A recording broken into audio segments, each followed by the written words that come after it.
Bonjour à tous, ce tuto vous est présenté par Click Compétences, centre de formation professionnelle. Rendez-vous à la fin de la vidéo pour en savoir plus. Alors aujourd'hui, je vais vous présenter toutes les fonctions Excel utiles qui vous serviront beaucoup dans l'utilisation de ce logiciel. Donc on va voir toutes les bases, tous les essentiels, voilà. Alors la première formule, c'est la somme qui va évidemment vous servir pour faire des sommes. Pour l'utiliser, rien de plus simple, vous faites égal, on commence toujours par égal quand on fait une formule sur Excel. Vous cliquez deux fois sur la somme, une parenthèse s'ouvre et vous allez pouvoir du coup sélectionner la plage de valeurs que vous voulez additionner. Donc moi par exemple c'est toutes ces valeurs.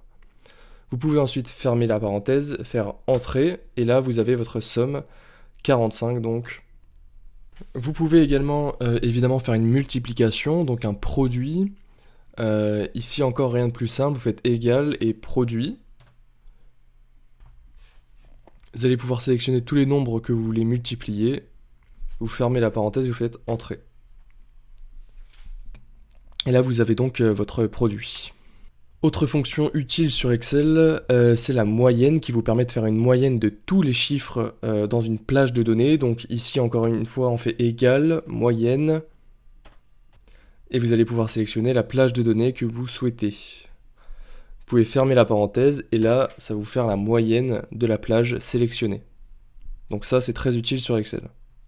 Vous pouvez aussi utiliser sur Excel des arrondis qui vous permettent d'arrondir des chiffres, que ce soit à la valeur inférieure ou supérieure, ou arrondir tout simplement automatiquement. Donc pour ça on fait égal, on va marquer arrondi. On va sélectionner la valeur qu'on souhaite et le nombre de chiffres qu'on veut après la virgule.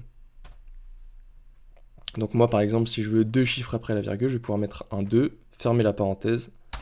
Et voilà, là vous avez votre décimale, votre chiffre décimal avec 2 chiffres après la virgule. On peut aussi évidemment arrondir à la valeur inférieure, donc pour ça on fait arrondi, inf.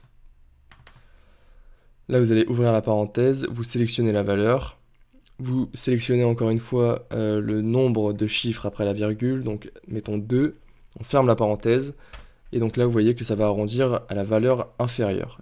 Et évidemment, vous pouvez faire pareil avec la valeur supérieure, donc ça c'est arrondi supérieur.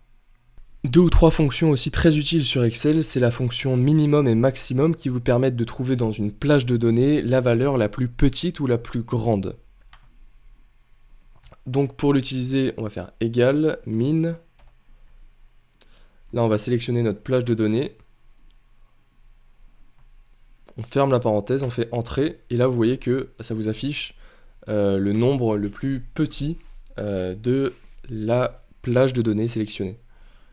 On peut faire pareil avec la fonction max qui vous permet de retrouver la valeur la plus grande de la plage de données.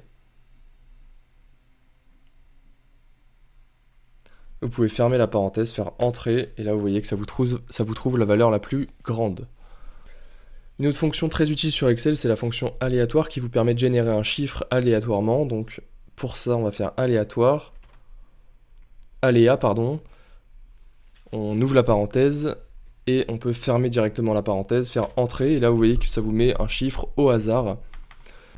Si vous voulez pouvoir générer un chiffre au hasard selon une plage de données, donc par exemple entre 6 et 9, vous voulez générer un chiffre au hasard, pour ça il va falloir utiliser la fonction aléatoire entre bornes. Donc pour ça on va mettre aléa, point, entre bornes, on peut double-cliquer.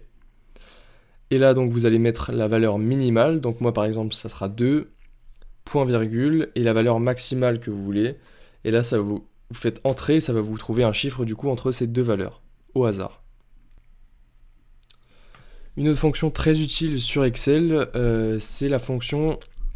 Une autre formule très utile sur Excel, c'est la formule qui vous permet de calculer le nombre de valeurs numériques dans une plage de données, donc ça s'appelle NB. Vous pouvez faire égal NB et sélectionner votre plage de données. Vous fermez la parenthèse et vous faites entrer. Et donc là vous voyez que il affiche 8 parce qu'en tout il y a seulement 8 cases qui sont avec des valeurs numériques. Vous voyez que la 5e case, il y a des lettres, donc elle n'est pas comptée dans ce truc là.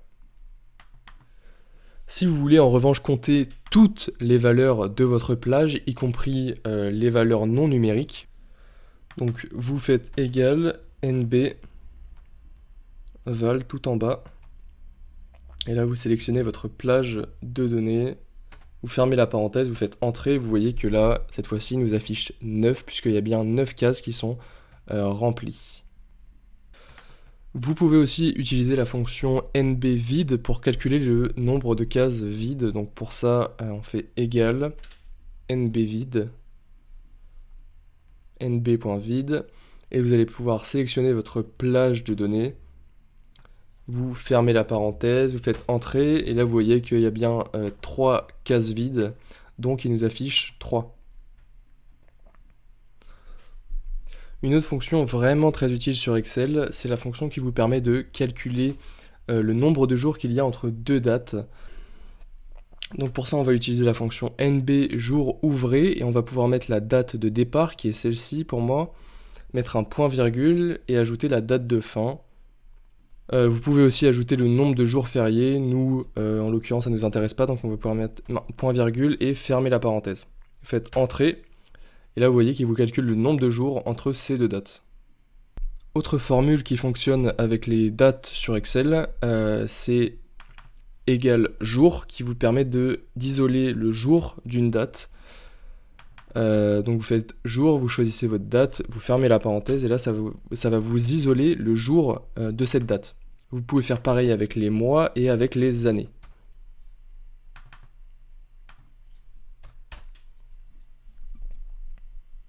Autre fonction vraiment très utile sur Excel, c'est la fonction si, qui vous permet d'afficher un résultat en fonction de conditions.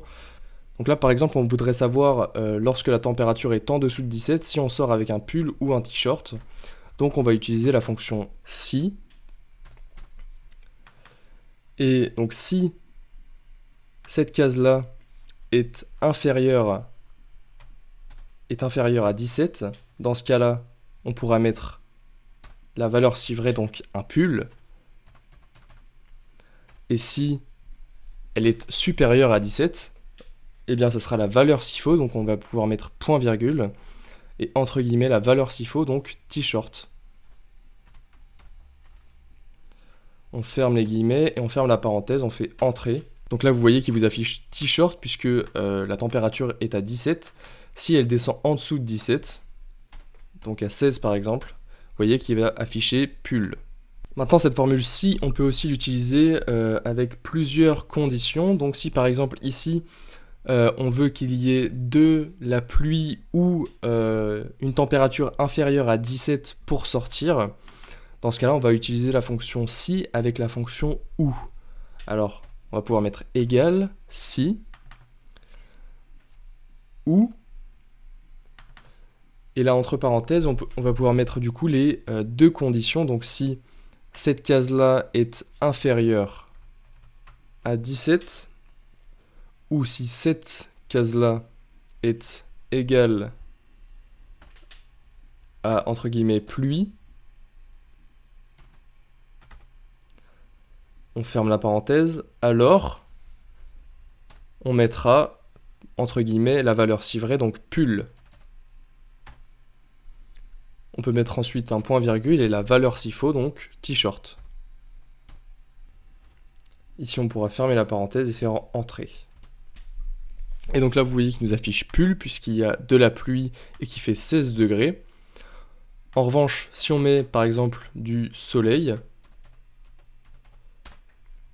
bon là, il nous affichera toujours pull parce qu'il fait 16 degrés, donc il fait moins de 17.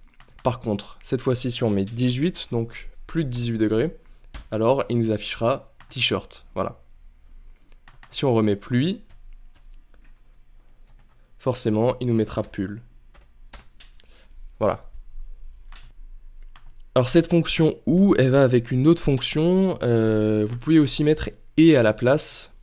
Donc là dans ce cas là ça se vérifiera seulement si la valeur est inférieure à 17 et qu'il y a de la pluie, c'est là qu'on pourra mettre un pull et que la valeur pull s'affichera. Vous pouvez faire entrée, et là donc vous voyez que t-shirt s'affiche évidemment, mais si on met pluie et une valeur inférieure à 17, alors ça affichera pull.